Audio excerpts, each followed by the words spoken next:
존경하는 영주시민 여러분, 안녕하십니까? 강일동, 강이동 지역구 국민의힘 김병창 의원입니다. 먼저 본 의원에게 5분 자유 발언 기회를 주신 의장님과 동료 의원 여러분께 감사를 드립니다. 10월의 마지막을 향하는 길목에서 몇 차례 내린 비가 가을을 더 재촉하고 있습니다. 깊어가는 가을에 시민 여러분 모두 건강 유의하시고 아름다운 가을을 만끽하시길 소망합니다. 존경하는 시민 여러분, 본 의원은 오늘 2차 분양 전환을 앞두고 입주민들의 불만이 팽배한 부영 임대 아파트 사태를 현장에서 묵도하면서 몇 가지 제안을 하고자 이 자리에 섰습니다. 주거는 의식과 더불어 인간 생활의 3대 기본 요소 중 하나이지만 지난 2007년에 작고하신 고 노무현 전 대통령 비롯하여 2021년 문재인 전 대통령께도 부동산 정책 실패에 대해 국민에게 사과를 했을 정도로 부동산 정책이 녹록하지 않을 것이 사실입니다.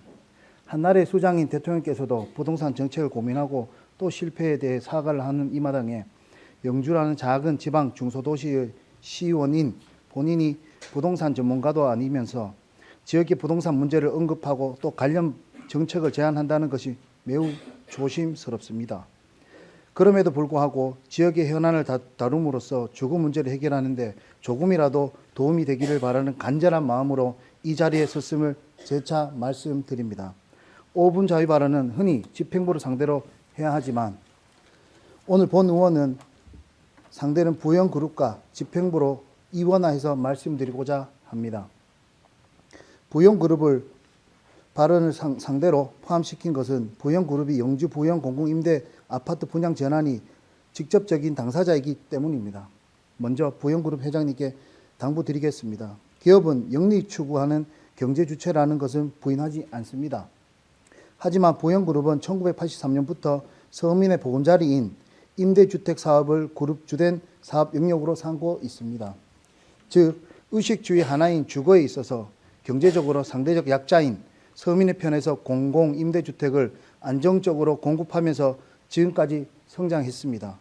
그리고 회장님은 사제를 출연하여 고향 사람에게 이어 동창생들 그리고 주변의 어려운 지인들에게 거액을 기부하였고 지금까지 기부한 금액만도 2,600억에 이를 정도로 선행을 많이 베푸셨습니다.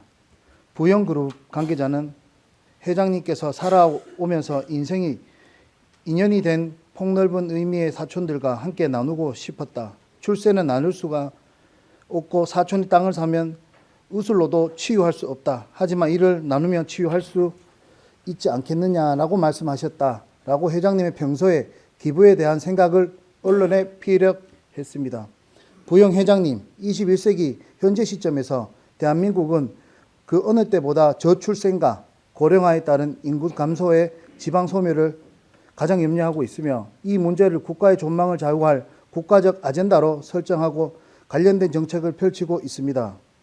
영주시는 경상북도 최북단에 위치한 인구 10만 지방 중소도시이자 인구 감소 지역이지만 영주 부영 공공임대주택에서 삶의 터전을 마련한 서민들의 소멸되어가는 지방 중소도시를 묵묵히 지키고 있습니다.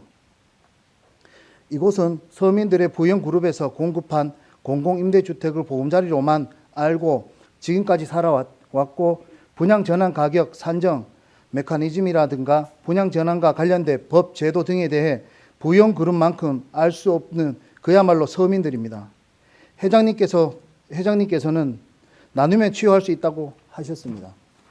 지금 영주 부영 공공임대주택의 입주민들은 1년의 분양전환 사태로 심신이 지치고 아픈 상태입니다. 기업의 이윤 추구라는 경제 논리로만 접근하지 마시고 소멸되어가는 인구 감소 지역에 가족과 같은 서민들의 목소리에 귀를 기울이셔서 대승적인 차원에서 노블레스 오블리주를 실천해 주시길 당부드립니다. 다음은 집행부의 영주시의 주택정책과 관련하여 몇 가지 제안을 드리겠습니다. 화면에서 보시는 것처럼 2022년 기준 영주시의 주택보급률은 114%로 전국이나 경북보다 높습니다. 주택보급률은 특정 국가 또는 특정 지역에 있어서 주택이 가구들의 수에 비하여 얼마나 부족한지 또는 여유가 있는지를 총괄적으로 보여주는 양적 지표입니다. 지표만을 놓고 보면 영주시의 주택이 전국이나 경상북도에 비해 충분히 보급되었다고 이해할 수 있겠지만 주택 보급률은 양적 지표일 뿐 주택을 전체적인 구조적인 측면과 질적인 측면을 포괄하지는 못합니다. 대표적인 사례가 두 번째 화면입니다. 지난 2023년 11월에 언론에 보도된 것처럼 영주시의 아파트가 전국에서 유일하게 21개월 연속 상승하였습니다. 또한 세 번째 화면에서 보시는 것처럼 최근에 아파트 매매 가격 지수를 보더라도 올해 9월까지 지속적으로 상승하고 있습니다. 즉 주택이 충분히 보급되었다면 아파트 가격이 상승하거나 매매 가격 지수가 상승할 수 없음에도 불구하고 지속적으로 상승하고 있다는 것은 주택 보급률을 단순히 수치로만 보고 정책을 수립해서는 안 된다는 것을 알게 합니다. 최근 자료에서는 이런 사실을 잘 보여주고 있습니다.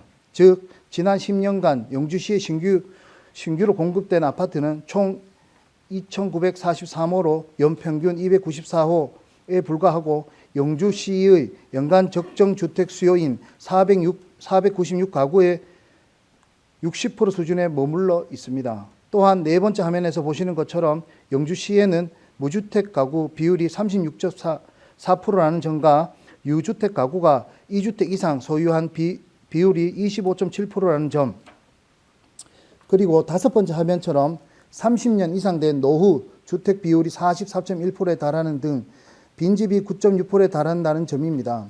무주택 가구와 1가구 다주택, 노후주택, 빈집 등은 영주시 주택 현황을 종합적으로 고려한다면 현 시점에서 양질의 신축 아파트 공급은 부족한 상황이라고 할 수 있을 것입니다. 영주시 입장에서 다행인 것은 외지인이 아닌 영주 시민이 주택을 소유한 비율이 86.7%로 전국에서 3위에 해당할 정도로 만약 영주시에서 주택을 공급하면 영주 시민이 실제 수요자가 될 확률이 높다는 것이기에 상대적으로 주택 정책을 마련하기 용이하다는 것입니다. 이처럼 주택 문제는 단순히 주택 보급률이라는 양적 지표보다 외에도 본 의원이 열거한 많은 질적인 측면과 대내외 환경 등 매우 복합적인 측면에도 다루어야 할 것입니다. 그럼에도 불구하고 현 시점에서 영주시가 안고 있는 주택 문제를 조금이라도 해결함으로써 영주 시민들의 주택 수요에 부응하고 시민들의 삶의 질을 높이고자 몇 가지 제안을 하고자 합니다. 첫째, 체계적인 주택 정책 수립을 위해서는 질적인 측면에서 주택 공급 현황과 수요 파악이 선행되어야 합니다. 현재 활용하고 있는 주택 보급률의 문제점을 보완하고 주택 관련 구조적인 측면과 질적인 측면에 대해 다각적으로 검토해서 주택 정책이 정확성과 신뢰도를 높여야 합니다. 또한 주기적인 주거 실태 조사를 수행해서 주거 실태 추이를 파악하고 중장기 주택 계획에 활용할 수 있어야 할 것입니다. 둘째, 주택 건설과 관련된 행정 절차를 전면 재검토하여 행정의 걸림돌을 제거해야 합니다. 특히 아파트와 같은 주택은 공급을 시작하는 건축 인허가에서부터 착공, 분양, 준공, 입주 등 상대적으로 복잡하고 장시간 소요되는 만큼 집행부에서는 주택 공급 관련 행정에 걸림돌을 없는지 등을 면밀히 검토하여 적기에 주택이 공급될 수 있도록 노력해 주시기를 당부드립니다. 세 번째, 지방자치단체 차원에서 실행할 수 있는 주택가격 안정 정책을 적극 추진해야 합니다. 지난 8월 8일 공표된 국민 주거 안정을 위해 주택 공급 확대 방안을 보면 정부는 수도권 및 도심 지역의 공공택지와 아파트 공급을 확대해 주택 공급 여건을 개선코자 하고 있습니다. 물론 이러한 거시적 주택 가격 안정 정책을 지방자치단체 차원에서 추진하기는 쉽지 않겠지만 입주민 보호를 위한 분양 전환 상담 및 지원센터 운영, 분양가 관련 분쟁 시 법률 지원 체계 마련, 임차인 대표 회의와의 협력 강화를 통한 분양 전환 관리 등 지방자치단체 수준에서 충분히 실행할 수 있은 다양한 정책이 있을 만큼 충분히 검토하여 영주시에 적합한 정책을 발굴하고 추진해 주실 것을 당부드립니다. 넷째, 영주시의 균형 발전을 고려한 주택 공급 계획을 마련해야 합니다. 시장님께서도 민선 8기 공약 사항으로 구도심 아파트 건설 추진을 제시하였지만 아직까지 뚜렷한 성과가 없는 상황입니다. 개발 이익에만 치중한 나머지 상대적으로 지가가 저렴한 외곽으로 무분별하게 신규 아파트를 공급할 경우 원도심의 쇠퇴가 가속화될 뿐만 아니라 도시관리 비용이 증가할 것이기 때문에 원도심은 물론 영주시의 균형 성장을 고려한 주택정책을 마련해 주시기를 당부드립니다. 박남서 시장님과 집행부 공무원 여러분, 누울 곳이 편안해야 마음도 편합니다. 말처럼 주거 공간은 생활을 위한 가장 기본적인 요소입니다. 영주시에서 지속 가능한 주택정책 로드맵을 계획하고 있는 만큼 본 의원이 제안한 사항 외에도 영주시의 주택 현황과 문제를 종합적으로 검토하여 시민이 주거 문제로부터 자유로울 수 있는 체계적인 로드맵을 수립해 주시기를 당부드리며 5분 자유 발언을 마치겠습니다. 끝까지 경청해 주셔서 감사합니다.